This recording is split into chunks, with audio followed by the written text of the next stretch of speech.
probably nggak akan hilang. Industri e-commerce terancam dengan adanya social commerce misalnya gitu kan. Menurut saya ini fase.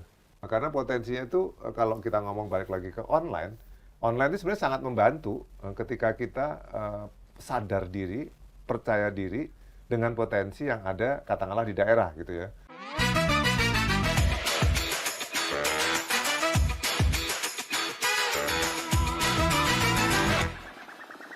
Halo sahabat Kompas, apa kabarnya? Semoga selalu sehat dan tetap semangat. Selamat jumpa kembali di Obrolan K, obrolan penuh makna. Dan kali ini Obrolan K hadir bersama saya Jihan Novita. Seperti biasanya, Obrolan K akan hadir dengan perbincangan yang tentunya penuh dengan makna. Dan sahabat Kompas, hari ini kita akan membahas banyak terkait dengan potensi dan juga tantangan UMKM dan brand-brand atau jenama lokal dalam konteks ekonomi digital. Dan untuk membahasnya kita akan ngobrol bareng dengan dua narasumber yang tentunya keren banget dan pastinya akan mencerahkan kita semua dan nantinya juga akan mendapat insight baru dari perbincangan kita di Obrolan K kali ini. Langsung saja saya perkenalkan, ini dia dua narasumber kita yang keren-keren banget yang sudah hadir bersama saya di Obrolan K pada hari ini. Selamat datang di Obrolan K, Mas Handoko, Mas Leo. Sama-sama. Apa kabarnya? Baik, Baik, sehat. baik. Sehat, alhamdulillah. Terima kasih loh atas waktunya sudah menyempatkan nih untuk bisa bincang-bincang dan semoga saja ini bisa mencerahkan kita semua ya dengan perbincangan kita pada hari ini. Dan kalau sahabat Kompas tahu M Block yang ada di Jakarta Selatan, nah ini dia nih. Mas Handoko ini adalah salah satu orang di balik berdirinya M Block dan juga Filosofi Kopi. Wah, keren banget. Kita beri tepuk tangan dulu dong untuk Mas Handoko. Baik, dan ini ada satu lagi narasumber kita yang nggak kalah kerennya 11-12 lah ya, sama-sama keren. Ada Mas Leo, beliau adalah perwakilan atau dari Smesco Indonesia. Kita beri tepuk tangan juga dong. Oke, nah Mas Leo dan juga Mas Handoko, topik kita kan sekarang tentang UMKM dan brand-brand atau jenama lokal dalam konteks ekonomi digital. Seperti yang kita ketahui, memang UMKM dan brand-brand atau jenama lokal ini menjadi salah satu aspek penting juga gitu ya dalam perkembangan ekonomi di Indonesia. E-commerce sendiri, kalau kita berbicara tentang e-commerce, menjadi salah satu bentuk digitalisasi ekonomi yang digunakan oleh para pelaku usaha untuk bisa memasarkan produk mereka. Saya ingin tanya kepada kedua narasumber, Mas Leo dan juga Mas Handoko, gimana nih melihat perkembangan e-commerce di Indonesia dibandingkan dengan e-commerce yang ada di negara tetangga ataupun di global? Dari Mas Leo dulu. Boleh. Iya. Mungkin kita harus sedikit berkaca balik gitu ya kepada perkembangan e-commerce, terutama hubungannya dengan perkembangan digital di Indonesia juga gitu. Ini pre-pandemi. Sebetulnya kan ini sudah tumbuh cukup pesat sebelum adanya pandemi, kemudian terakselerasi pada saat adanya pandemi. Terutama kalau dari sisi pemerintah waktu itu memang mendorong sekali untuk adanya onboarding yang lebih masif. Sehingga tercapailah tujuan bersama kita untuk lebih akselerasi digital bersama-sama, karena pada saat itu memang sangat-sangat diperlukan online sales gitu kan, atau trading melalui platform yang karena situasinya pada saat itu menjadi pilihan gitu kan. Nah ini dan juga investasi-investasi yang terjadi di masa-masa sebelumnya, ini sekarang sudah menghasilkan sebuah ekosistem e-commerce gitu di Indonesia yang boleh dibilang cukup matang.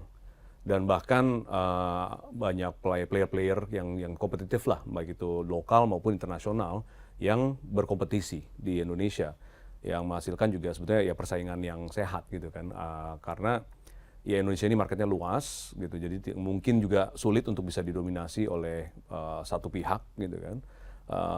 Kira-kira kalau menurut saya sih itu dulu ya, e-commerce secara general gitu kan, yang saya lihat. Tapi memang nanti kita bisa bahas lagi lebih lanjut bahwa ini harus dilihat dengan kacamata yang lebih luas lagi gitu, bahwa e-commerce is also salah satu tools gitu, maksudnya yang merupakan bagian dari ekosistem atau rantai pasok yang lebih besar lagi sebetulnya yang kita butuhkan di Indonesia. Oke, kalau dari pandangannya Mas Handoko bagaimana nih? Ya, oke, mungkin karena background saya dari branding ya. Jadi saya melihat e-commerce ini memang sebagai tadi yang diucapkan oleh Mas Leo sebagai ekosistem. Jadi kalau kita bicara ekonomi digital, sebenarnya kita harus memahami apa namanya ekosistemnya, baik itu dari tingkah laku konsumen sampai kita sebagai katakanlah produsen gitu ya. Dan saya melihat sebenarnya ini harus menjadi mindset dari pelaku UKM katakanlah ya, atau pelaku-pelaku jenama atau pelaku brand. Kalau dari pengalaman kami sendiri, dulu dari katakanlah Filosofi Kopi dan teman-teman banyak juga yang melakukan, itu urutannya sebenarnya menjadi sebuah disiplin ya, katakanlah dari disiplin IP, intellectual property, bagaimana kita mendaftarkan haki kita, dan menancapkan brand sampai terus masuk ke akhirnya ke e-commerce juga. Itu sebenarnya sebuah rentetan yang tidak bisa dielakkan gitu. Jadi ini sebuah disiplin sebenarnya, apalagi hari ini gitu. Jadi sebenarnya kalau kita ngomong jenama lokal atau brand lokal atau UKM, kita harus punya disiplin tentang bagaimana katakanlah yang terjadi di publik gitu, yang terjadi di market. Jadi itu yang kayaknya kita harus cepat, perubahannya cepat sekali, dan perubahannya itu harus memaksa kita untuk belajar lagi, dan juga sekarang kalau kita ngomong platformnya juga sangat berkembang.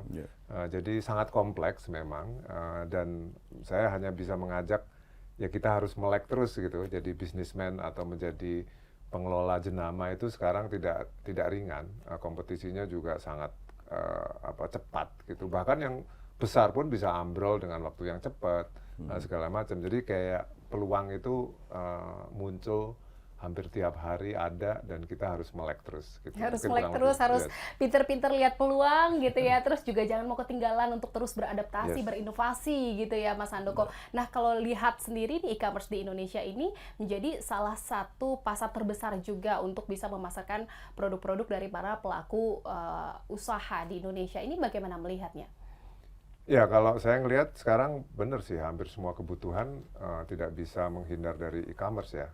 Kayak bahkan untuk kebutuhan-kebutuhan yang mungkin tidak ke end consumer, misalnya saya pelaku bisnis gitu, untuk pesan apa, untuk beli apa, beli bahan apa segala macam, udah atas nama efisiensi, atas nama segala macam itu kita pasti butuh itu gitu ya, atau channel itu sangat dibutuhkan. Cuman yang mesti hati-hati adalah saya selalu mengingatkan ke tim kalau di saya atau ke teman-teman, sebenarnya narasi yang kita bawa untuk bisa masuk ke e-commerce dalam konteks jenama itu sangat penting. Branding betul.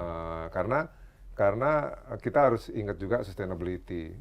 Di e-commerce juga kita tidak bisa misalnya mengandalkan banting-bantingan harga misalnya ya. Jadi itu kan salah satu disiplin sekali lagi untuk kita bisa sustain. Itu butuh cara gitu ya, atau butuh tools atau butuh disiplin yang kuat juga gitu untuk kita supaya bisa survive. Kurang lebih seperti itu.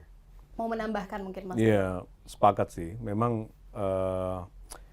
online business itu nggak bisa dipisahkan dari the business itself gitu ya. Jadi istilahnya ini bukan masalah silo ataupun cluster-cluster yang I'm an online player only gitu misalnya. Ya sebetulnya ya kamu menjalankan bisnis kamu atau usaha kamu ya dengan segala cara gitu kan. Kebetulan saja sekarang channelnya ditambah dengan adanya digital platform gitu kan.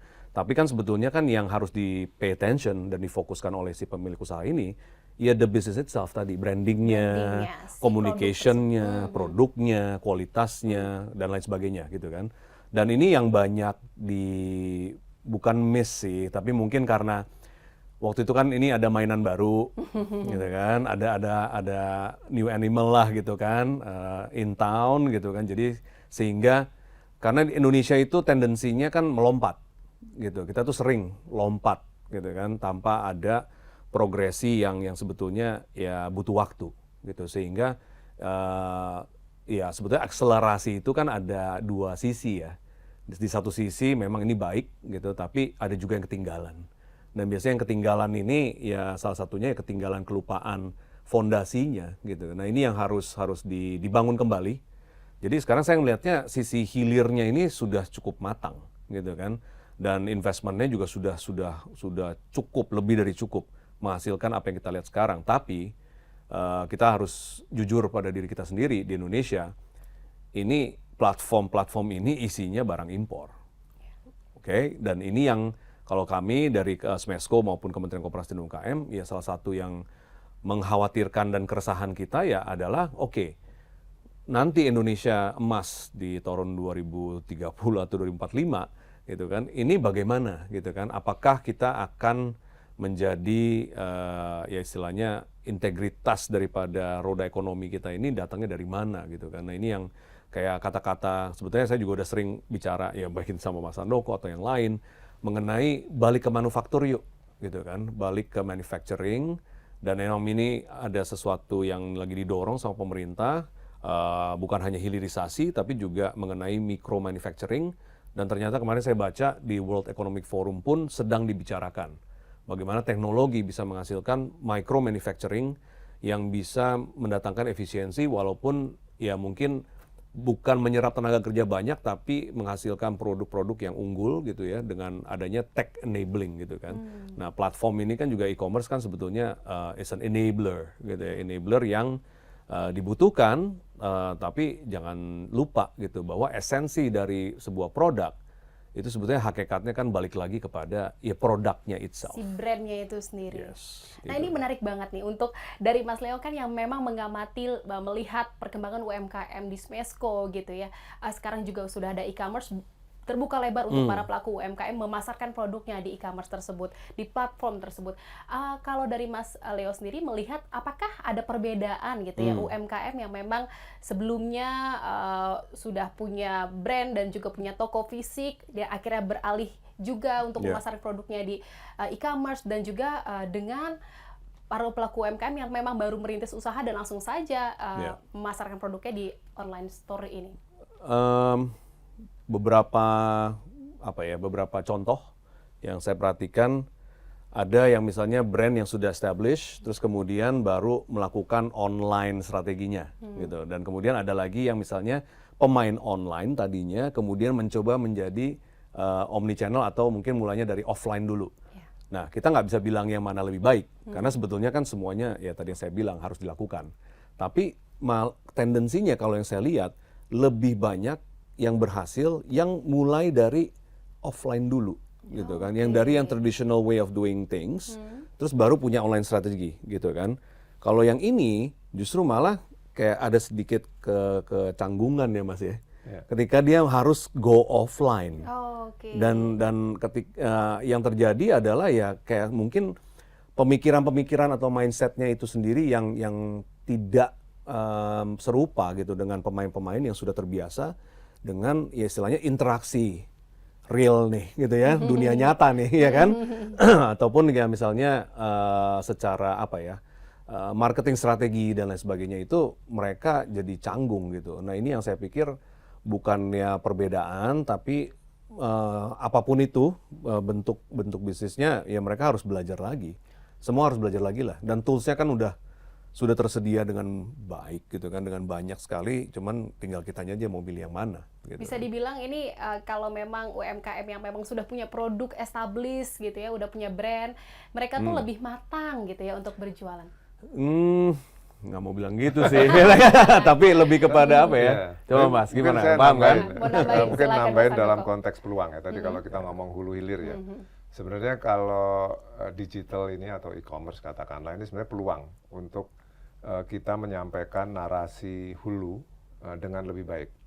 Karena disitulah kita bisa secara transparan bisa cerita bagaimana sih produk yang kita jual.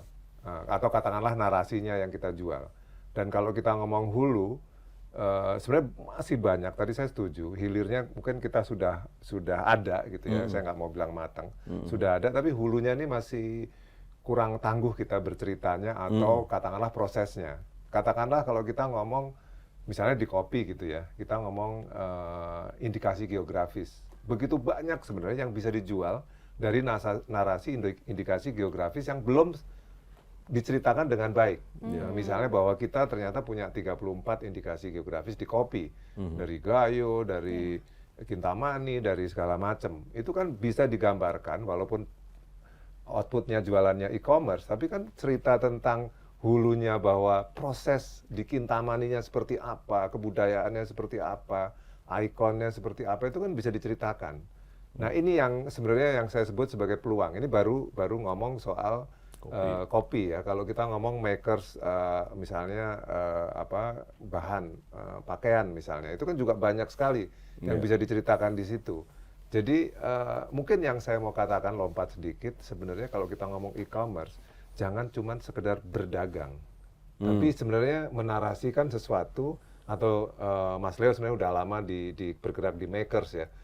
Jadi spirit makersnya itu harus keluar, karena kalau kejebak ke berdagang ya kita cuman spiritnya berdagang aja, mengisi katakanlah ruang yang ada di e-commerce. Sebenarnya ruang di e-commerce ini harusnya hulu hilir tadi, karena itu nilai tambah yang bisa terjadi gitu. Dan itu menjadi menarik sebenarnya ketika kita ngomong e-commerce, karena e-commerce sekali lagi bagi saya enabler ya, menjadi penunjang untuk kita jualan. Nah, narasi digital ini sebenarnya, narasi transparansi ini sebenarnya banyak sekali. Belum lagi kita ngomong service, bagaimana quality controlnya, ngepacknya, packagingnya, segala macam itu sebenarnya bisa menjadi bagian ritual untuk sampai ke rumah kan. Nah itu yang sebenarnya bisa digarap dengan sangat cantik ya. Macam-macam yang bisa dieksplor sebenarnya di situ. Tapi kalau misalnya ini menarik banget kan, karena memang e-commerce ini kan tadi sudah dikatakan menjadi salah satu tools hanya, dan ini juga menjadi peluang bagi para pelaku UMKM. Tetapi kalau misalnya dilihat dari seberapa banyak atau seberapa besar nih dampak dari adanya e-commerce ini, ketersediaan tools ekonomi digitalisasi ini terhadap dengan pertumbuhan UMKM di Indonesia, ini seberapa banyak dan seberapa besar dampaknya, Mas Leo? Kalau impact sih besar sekali ya, karena kan connectivity itu yang membuat digital platform ini berguna gitu kan. Istilahnya hanya dengan koneksi internet kita bisa berjualan dari remote areas gitu kan, dan seiring berkembangnya logistik kita gitu, ini bisa terdeliver gitu maksudnya ke end consumer dengan baik. Tapi sekali lagi impact ini kita boleh lihat, yang penting kan sebetulnya bukan hanya onboarding gitu misalnya. Kayak kemarin waktu akselerasi digital onboarding yang dimoderasi oleh pemerintah, ini menghasilkan onboarding mungkin hampir 10 juta baru gitu kan, UMKM yang masuk ke dalam platform digital. Tapi itu kan baru masuk. Yang sustain. Ya, itu kan maksudnya berikutnya kan pertanyaannya PR-nya adalah ya oke, terus kamu udah masuk, terus kamu mau dagang apa, gimana, sustain-nya bagaimana gitu ya kan. Nah, tools-tools berikutnya termasuk sampai macam-macam lah, ada akses ke bahan baku yang lebih baik, akses ke manufacturing yang lebih baik, packaging, financing dan lain sebagainya, yang sehingga dia menjadi unggul, maksudnya di dalam industri persaingan industrinya itu sendiri gitu kan. Nah ini yang sebetulnya kita harus pay attention gitu, maksudnya udah ada masanya nih sekarang nih, udah ada masanya, tapi mass ini mau diapain gitu kan. Nah ini juga sama agak seperti gambaran Indonesia kan gitu kan. Ini masanya besar, terus mau diapain gitu. Ini potensinya begitu besar. Kan berkali-kali kan semua orang ngomong, oh Indonesia tuh potensinya besar. Iya tahu gitu. Terus mau diapain gitu ya kan. Iya, ada ini, semua juga palu gada. Indonesia tuh palu gada gitu kan. Apa juga ada. Ada. Tapi yang mana gitu kan, bagaimana gitu. Nah ini yang saya rasa di e-commerce pun ataupun di digital platform juga sama gitu. Harus ada fokus gitu kan. Harus ada fokus tertentu yang datangnya dari kekuatan hakikat kita gitu sebagai Indonesia ya. Dalam hal ini misalnya contoh, kalau bicara sustainability, sebetulnya kan blue and green economy kita ini kan begitu hebatnya gitu kan di hulu. Nah makanya kenapa hilirisasi dan lain sebagainya memang ini sudah tidak bisa lagi kita hanya menjual raw gitu kan. Tapi kalaupun kita harus memproses di dalam negeri, prosesnya ini juga harus harus dibarengi dengan tech enablingnya ini gitu kan, otomatisasi dan lain sebagainya, bahkan sampai IoT dengan AI dan lain sebagainya. Bukan kitanya norak teknologi gitu kan, tapi lebih melihat potensinya tuh ada di sini. Nah ini biar lebih efisien dan lebih kuat lagi, ya kita pakai dong gitu tools ini gitu. Dan UMKM sih menurut saya sangat-sangat terbantu dengan adanya digitalisasi ini. Bahkan kan sampai di pelosok pun, atau ya kita lihat di pasar basah lah, udah paling gampang gitu kan, QR gitu kan. Dan ini kan luar biasa gitu. Atau mungkin bahkan pedagang sayur yang keliling di rumah di komplek mungkin udah pakai QR. Ya. Ya gitu sih. Ya kan? Jadi memang ada peluang, ada potensi, tapi bagaimana akhirnya kita bisa memaksimalkan peluang tersebut gitu ya. Nah ini pengen tanya ke Mas Handoko, ini udah ada produk UMKM, para pelaku usaha ini berlomba-lomba untuk bisa ngambil peluang sekarang untuk bisa memanfaatkan apa yang ada saat ini, pasarnya itu salah satunya e-commerce gitu. Bagaimana akhirnya para brand-brand ini bisa level up dan juga bisa memiliki daya saing yang kuat gitu untuk bisa tetap sustain berjualan di ekonomi digital sekarang? Ya, menurut saya yang kita nggak boleh lupa bahwa sebenarnya walaupun digital, orang harus jual soul ya. Soulnya seperti apa gitu. Kalau misalnya saya jualan baju, kan lama-lama kan nggak bisa komoditi aja. Nah itu yang menjadi penting. Dan akhirnya menjadi hal yang sangat lokal itu menjadi sangat penting. Banyak sekali istilah sekarang kan, local is the new global segala macam. Justru dari kedaerahan-daerahan itu justru sebenarnya kita sangat mungkin untuk berjualan. Nah disinilah sebenarnya kalau kita ngomong soal online katakanlah, itu perannya sangat besar. Saya yakin kan di daerah-daerah benar, baik dari sederhana deh buah segala macam kebutuhannya itu banyak banget. Dan sekarang muncul kesadaran-kesadaran, ternyata buah kita quality controlnya kurang gitu. Itu malah muncul justru dengan adanya demand lewat digital. Itu kan berasa, durian kita ternyata bagus, tapi kualitasnya masih kalah. Dia akan di-reject ketika ada 3 titik misalnya, 3 titik yang membuat itu di-drop misalnya. Jadi akan ada muncul sebenarnya menurut saya daya saingnya ada di disiplin nanti, di SOP. Karena kita kan kalau kita di bisnis, mungkin ya kalau orang banyak ngomong, brand itu penting gitu, tapi jangan salah, SOP itu jauh lebih penting. Produk itu lebih penting. Continuity dari kualitas itu harus dijaganya itu sangat penting. Belum lagi corporate culture, walaupun company-nya kecil, tapi punya disiplin yang sangat baik itu menjadi sangat penting. Nah itu yang menurut saya jangan dilupakan gitu. Ini bukan masalah channel, tapi ini masalah attitude akhirnya.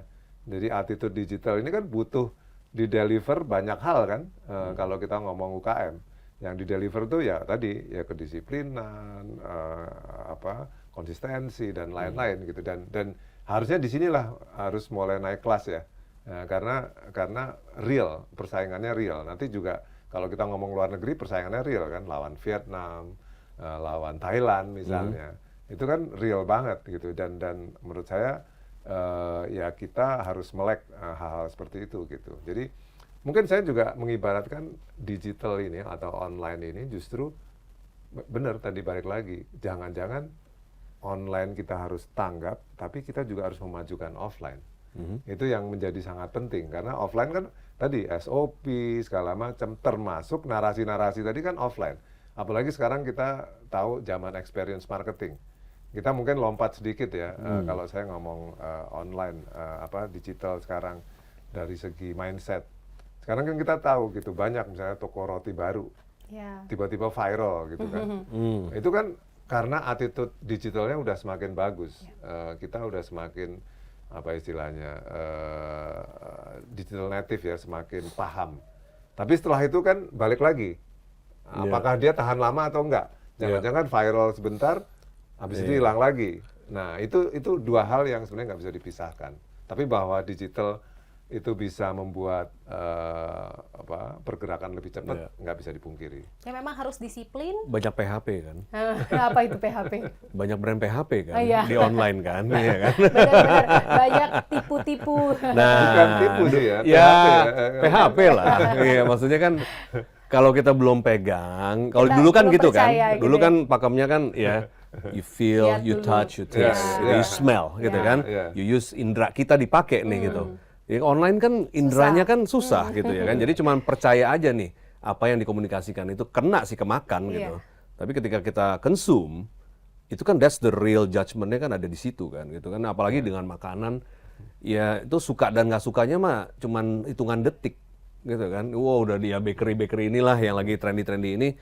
Ya kalau tiba-tiba pas katanya garing gitu, katanya renyah taunya melempem, bantet gitu kan, whatever, it's nggak deliver gitu. Jadi justru malah saya melihatnya it's a bit dangerous gitu, bahaya kalau seandainya gempuran daripada woro-woro digitalnya ini, kalau sebelumnya udah melakukan fondasi yang benar sih oke.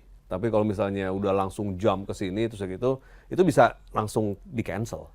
Gitu kan ya Bahaya tahu ya. sendiri lah netizen kan. Jadi mah harus siap banget, harus disiplin, harus konsisten juga, Yes. harus terus berinovasi juga dengan memang pasar yang sekarang dinamis banget gitu ya, maunya apa ngikutin zaman gitu. Yeah. Karena memang ya itu kan salah satunya gitu ya. Tapi banyak memang brand-brand lainnya yang sudah mendunia juga gitu ya. Banyak. Banyak sudah sampai di ya kita lihat di negara-negara besar juga sudah dipakai memang brand-brand lokal kita. Kalau dari Mas Handoko ini kan ini menarik banget deh.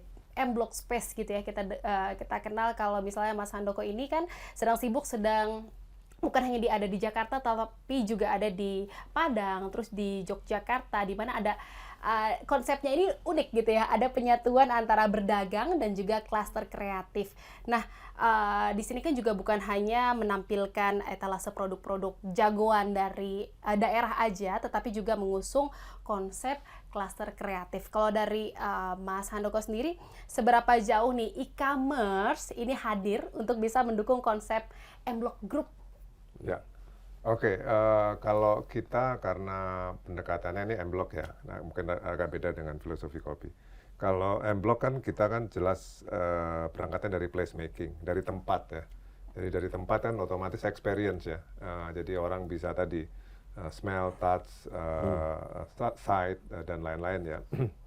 Dengar dengan musik segala macam. Jadi sebuah experience yang sifatnya sebenarnya offline. Nah, tapi dari situ memungkinkan untuk jenama-jenama ini bisa mengeksplor ke arah digital gitu ya. Katakanlah kayak misalnya ada toko fashion, ada toko jajanan segala macam, itu bisa jadi etalase lah gitu. Kalau balik lagi tadi Mas Leo bilang tentang exposure ke luar negeri, saya rasa kita market di dalam negeri aja masih sangat besar satu, dan kita belum bisa taklukkan gitu ya. M-Block adalah salah satu bentuk kita untuk bergerilya mengalahkan katakanlah brand-brand asing yang merajalela di Indonesia lah gitu ya, sebut aja di mall-mall gitu. Ini kayak jadi indie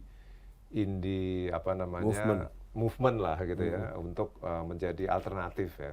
Jadi alternatif yang saya yakini kalau kembali ke potensi lokal, sebenarnya teman-teman kita banyak yang luar biasa, cuman etalasenya tidak ada. Etalase kita kurang ada kebersamaan untuk merebut market, baik itu di lokal maupun di internasional. Karena tidak sesimpel kita diakui di internasional, tapi apakah roadmap-nya itu disiapkan atau tidak, itu kan tidak sederhana.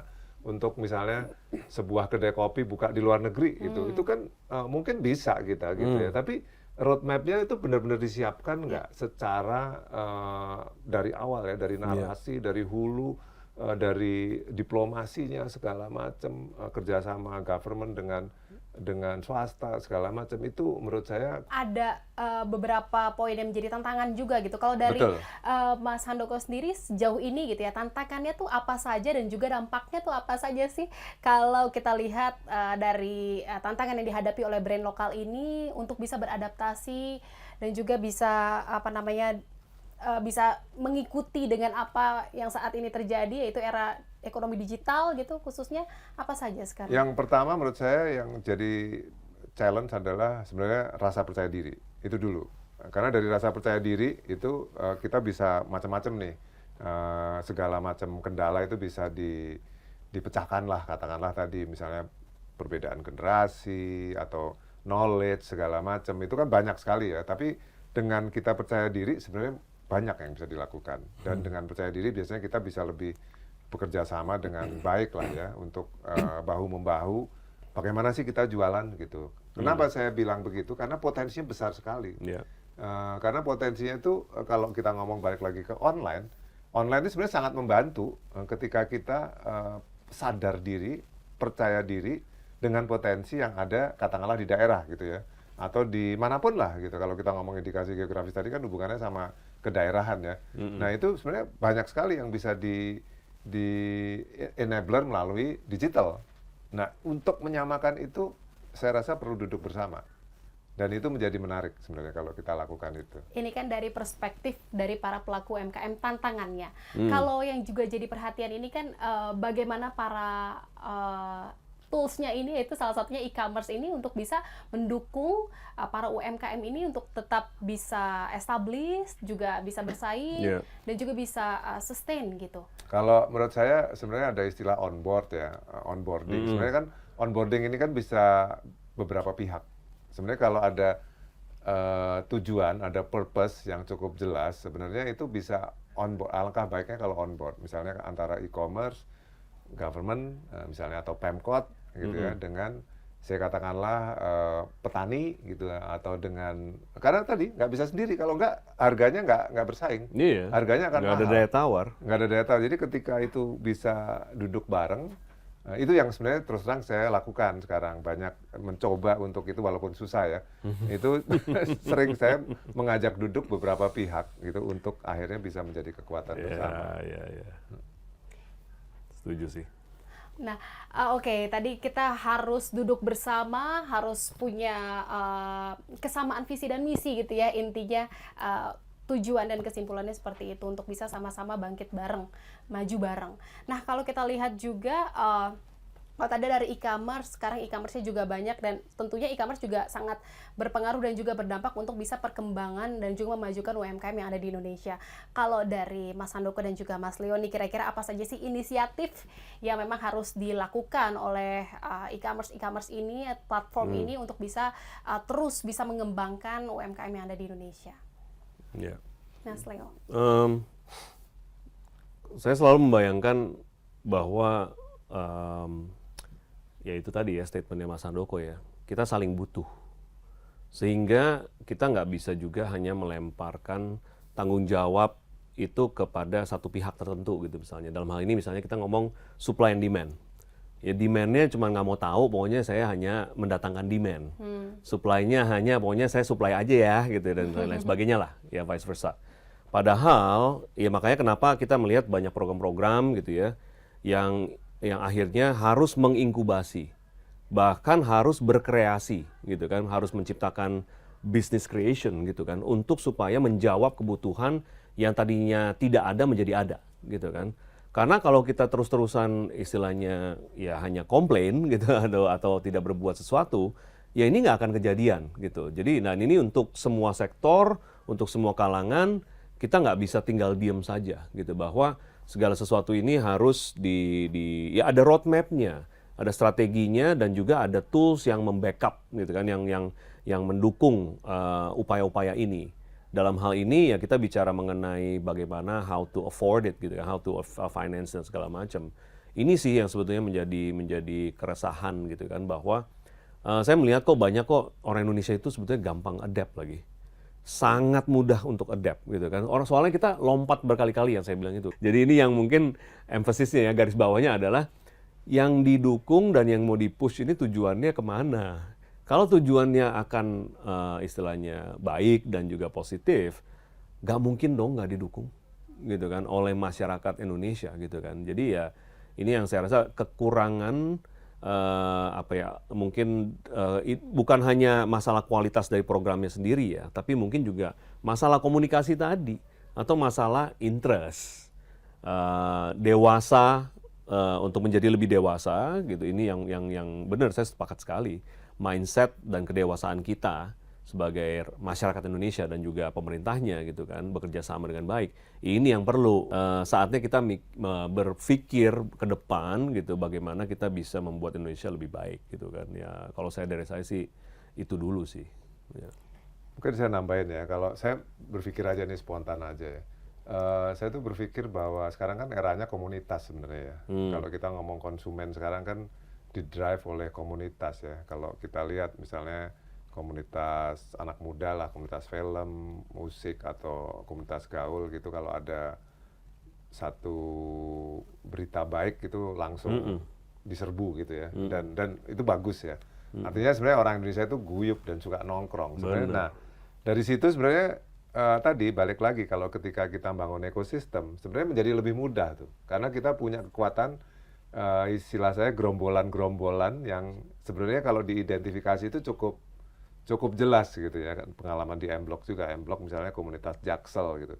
Bayangin kalau itu kawasan itu diolah, tidak sekedar M-Block tapi juga Melawai dan lain-lain itu diolah secara digital, secara experience, secara apapun, itu sebenarnya kita mudah untuk memenangkan apa yang kita mau capai gitu ya. Tadi proses, naikin service, naikin kualitas, segala macam, karena marketnya jelas. Yeah. Jadi kita ini sebenarnya negara yang marketnya tuh sangat potensial dan sangat besar. Nah, cuman gimana mengolahnya gitu kan, bagaimana kita mengelolanya gitu kan. Mungkin dari hal yang kecil-kecilnya dulu gitu ya, misalnya komunitas lingkungan community di situ, community base gitu ya, dan dari situ kan banyak yang bisa dilakukan, pameran misalnya, bazar, tapi terus diamplifikasi di digital gitu kan, karena kan isme dari komunitas itu kan bisa disebarin kan, menjadi sesuatu hype yang istilahnya Mas Leo dulu suka pakai kata cool factor-nya itu bisa disebarin kemana-mana gitu kan, dan itu potensinya besar, itu bisa menebar sampai ke Sumatera. Bagaimana akhirnya para pasar ini bisa menyentuh target-target sasarannya. Betul. Gitu. Kita melihat sekarang banyak e-commerce yang memang sudah ada dan menjadi pilihan masyarakat untuk bisa berbelanja produk UMKM, brand lokal gitu. Sebutnya salah satunya adalah Lazada. Nah, ini juga tapi banyak orang juga tadi khawatir kalau belanja di situ gimana nantinya gitu kan. Kira-kira bagaimana dari Mas Handoko strategi yang paling efektif banget gitu ya agar frekuensi pembelian masyarakat untuk brand lokal di e-commerce ini bisa semakin meningkat, jadi tidak ada keraguan lagi gitu untuk bisa berbelanja di e-commerce. Ya itu kembali ke produk ya tadi ya. Kalau ketika produknya memang bagus dan tadi narasinya juga bagus dan kita tahu gitu semua orang membutuhkan sekarang gitu ya, karena kan ya habitnya udah seperti itu gitu. Jadi menurut saya kuncinya ada di kualitas produk. Dan disitulah sebenarnya yang penting untuk kita tingkatkan gitu, karena marketnya udah jelas, habitnya udah cukup jelas, dan berikutnya adalah bagaimana kita menggelindingkan ini dalam sebuah, ya saya sebut sebagai ekosistem lah gitu. Platformnya sudah banyak, tetapi setiap platform ini harus memang punya narasi yang kuat untuk bisa meyakinkan para pembeli target sasaran gitu ya. Mas Leo mau nambahin? Mungkin lebih teknis sih ya istilahnya, karena saya sering kan berinteraksi dengan para platform ini kan, masing-masing memiliki istilahnya UI UX sendiri, positioning sendiri, warna tersendiri lah.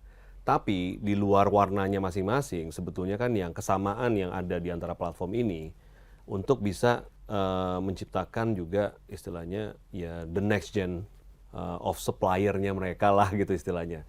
Kalau tanpa inkubasi atau tanpa effort untuk menelurkan brand-brand baru, dan ini saya yakin di Lazada dan di platform yang lain itu sudah dilakukan.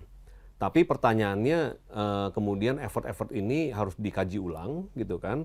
Apakah itu efektif atau tidak, terus kemudian kalau iya lesson learn-nya apa, take away-nya apa, sehingga ini bisa menciptakan bisnis model yang unggul.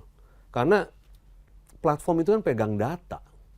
Ya, pegang data. Jadi sebetulnya kan dengan kombinasi antara wealth of data dengan misalnya supply chain yang juga yang skala ekonominya benar, ini seharusnya brandnya sudah unggul tanpa harus dibuat cerita-cerita yang terlalu gimana gitu. Karena ini udah berdasarkan data driven gitu ya kan. Nah, tapi saya jarang melihat effort ini tuh terjadi gitu kan. Malah terjadinya mungkin dengan cara-cara lain gitu kan, di mana ada pihak-pihak gitu yang sebetulnya ini saya kagum sama mereka ya, yang bisa scrambling data dari mana-mana, membuat database sendiri, terus kemudian membuat asumsi sendiri, hipotesa sendiri yang kemudian menghasilkan ya statement ataupun juga produk yang akhirnya memang betul unggul gitu kan.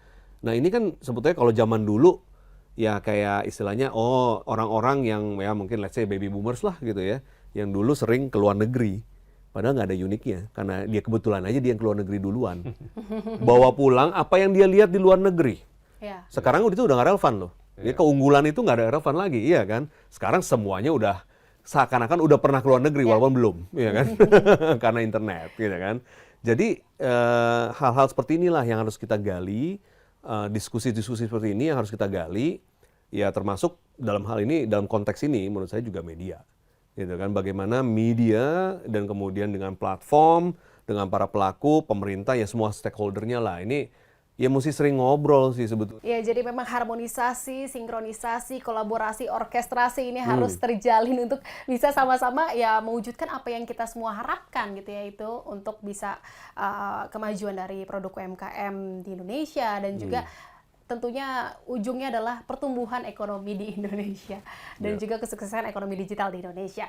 Nah, kalau tadi kan kita lihat ada salah satu platform yang memang sekarang sudah menjadi salah satu pilihan untuk masyarakat Indonesia berbelanja, mencari produk UMKM dan juga brand-brand lokal, yaitu ada Lazada, kita tadi juga sudah sebutkan. Ini kira-kira bukan hanya bagaimana narasinya ini meyakinkan masyarakat untuk bisa berbelanja di platform tersebut, tetapi kira-kira apa rekomendasi dari Mas Leo dan juga Mas Handoko ini bagaimana untuk bisa meningkatkan pemahaman literasi digital para konsumen untuk bisa semakin yakin, semakin pintar dalam berbelanja di e-commerce atau di ekonomi digital? Ya. Monggo Mas. Ya, oke. Mungkin dua ya, dari pelakunya maupun dari pembelinya ya. Kalau dari pelaku, menurut saya memang dengan dinamisnya digital, dunia digital, kita harus sering ngobrol atau sering bikin forum-forum yang sifatnya pembelajaran, karena teknologi ini ya gila lah, perubahannya cepat sekali. Jadi kita harus rajin-rajin untuk ngomongin hal seperti itu gitu ya. Karena ya sederhana ya, sebagai pemilik brand gitu ya, pengelola brand, sekarang kan kita tahu ya, kayaknya kompleks banget gitu dibandingin dulu gitu. Kita harus tahu marketing, kita harus tahu SOP, kita harus tahu quality control, harus tahu keuangan gitu ya, harus tahu digital gitu kan. Dulu nggak gitu ya. CEO, Chief Everything Officer. Iya benar. Nah, berarti harus ada cara-cara untuk mensosialisasikan dengan lebih mudah kan. Ya untungnya sekarang banyak lah ya tips-tips di Instagram, misalnya kayak 10 halaman, bagaimana sih step 1, 2, 3, itu membantu sekali. Tapi intinya memang ya, memang mau tidak mau harus jadi orang pembelajar gitu kan. Demikian juga dengan konsumen. Konsumen saya lihat, konsumen kan tidak sekedar, kalau kita lihat di online, tidak sekedar pembeli untuk konsum aja, tapi beli untuk bahan berbisnis juga, bikin sesuatu, bukan dijual kembali. Misalnya kalau saya misalnya kedai kopi kan, misalnya bukan ansih dijual kembali cuman jadi middleman, tapi kita olah lagi, segala macam kan, kita beli sirup lah, kita beli apa segala macam. Jadi intinya adalah memang ya belajar, mau tidak mau belajar. Dan mungkin kalau sebagai saran ya, siapapun stakeholder harus concern terhadap proses-proses seperti itu, memberi informasi, mau government, mau Lazada itu sendiri, mau kita pengelola branding, stakeholder ya mau tidak mau belajar, karena dunia digital itu dunia belajar. Satu itu. Kedua ya tadi, ibaratnya nih dengan pentingnya online, the future online itu menurut saya offline, karena kita harus tahu hulunya nih, kita harus tahu yang dijual, kita harus bisa mengexperience-kan ke publik gitu. Jadi online memang sebagai akses penting, tapi kita juga harus paham banget proses-proses itu sendiri gitu. Jadi ya lebih kompleks, tapi harusnya lebih menyenangkan kalau kita ngelihatnya sebagai pembelajaran yang positif. Mungkin itu sih dari saya. Belajar kalau Iya. dari Mas Handoko dan dari Mas Leo. Ya, saya tuh penganut abu-abu. Apa tuh? Penganut abu-abu. Menurut saya nggak ada yang putih, nggak ada yang hitam, gitu. Jadi ini kan dulunya kan perdebatannya online offline, Ya. itu kan putih hitam. Ya, yang ada tuh sebetulnya yang paling sustainable itu pasti grey. Ya. Dan spektrum grey ini, abu-abu ini itu panjang sekali. Mulai dari softest grey yang hampir putih sampai the darkest grey yang 99%. Nah, justru disinilah kita harus belajar mengimbangi, gitu kan, mengimbangi antara ya tadi saya setuju non-stop learning, ya kan, constantly learning, terutama ini tadi saya mau sedikit mengutarakan mengenai generation gap, ya kan. Ya Mas Koko karena dia rajin belajar mungkin gapnya sedikit gitu ya. Tapi yang ya gue juga udah gak muda sih. Tapi maksudnya yang generasi tertentu gitu kan ada generation gap gini ya. Apalagi kita melihat platform lain gitu yang sekarang populer di anak-anak muda lah istilahnya. Itu kan ya kayak ya kita ya bukan takut ya tapi asing gitu kan. Tapi juga sebetulnya harusnya ada respect gitu antara yang sini dengan yang sini gitu kan. Ketika itulah terjadi, itu baru powerful gitu. Karena saling belajar, karena saling butuh kok. Saya dulu inget banget nih belum awal-awal di mana istilahnya brand-brand lokal itu zaman-zaman kita mulai bright spot lah gitu kan. Saya dan teman-teman gitu kan mulai bright spot itu dan akhirnya menjadi The Good Department itu tuh ada isu mengenai supply gitu yang kemudian salah satu isunya itu sebetulnya karena industri manufakturnya itu masih dipegang oleh generasi sebelumnya yang mungkin tidak terbuka gitu kan. Sedangkan yang generasi penghasil brandnya itu adalah anak-anak muda yang kalau dia ngetok ke sini nggak dibukain pintunya. Yeah. Nah kemudian ada kita gitu yang umurnya di tengah-tengah menjadi jembatan antara yang sini dengan yang sini gitu kan. Nah ketika itu terjadi itu baru magic gitu loh, karena yang sini punya istilahnya Insight baru. ya investasi yang sudah mendalam dan sudah cukup lama dan wisdom yang umurnya sudah cukup panjang teruji, yang ini punya ide fresh. Ya. Nah gitu loh, ini yang saya maksud dengan ya itu tadi kolaborasi. Jadi saya sangat-sangat mendukung secara pribadi dan juga secara institusi bahwa ini cross generation, cross disiplin gitu kan dan lain sebagainya ini memang harus terjadi karena kalau kita katak dalam tempurung ini nggak ada habisnya ya kayak udah paling ngerasa keren sendirian kan ya itu yang saya maksud juga dengan tahu diri gitu maksudnya ya udah berkomunikasi lah gitu kan sering-sering terbuka gitu walaupun kelihatannya ngocol tapi sebetulnya terbuka gitu. Adaptasi gitu ya. Adaptasi gitu ya. bahasa baiknya, bahasa halusnya adaptasi lah. Adaptasi. Gitu.